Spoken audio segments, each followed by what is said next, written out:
ہماری زندگی میں کچھ مفاہیم ایسے ہوتے ہیں جن کے بارے میں ہمارا دعویٰ ہوتا ہے کہ ہم انہیں جانتے ہیں،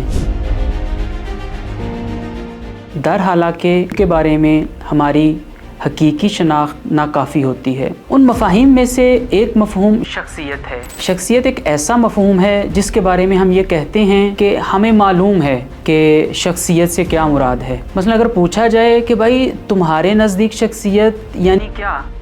اکثر یہ جواب دیا جاتا ہے کہ فلاں شخص بہت باشخصیت ہے، کیا پرسنالٹی ہے اس کی، اور پرسنالٹی کو جج کس چیز سے کیا جاتا ہے؟ اچھی گھڑی پہنتا ہے، اس کی بڑی اچھی شخصیت ہے۔ اچھا پیسہ ہے، کیا اس کی بہت ہی خوبصورت شخصیت ہے۔ اچھا موبائل رکھا ہوا ہے، اچھا لباس، اچھا موبائل، اچھا پیسہ اچھی شخصیت ہونے کی دلیل نہیں ہے۔ سب سے پہلے ہمیں یہ جاننا ہوگا کہ شخصیت ہوتی کیا ہے۔ شخصیت انسان کی وہ منفرد خصوصیات، وہ منفرد رویے اور وہ منفرد خیالات ہیں جو انسان کو دوسرے انسانوں سے ممتاز کرتے ہیں۔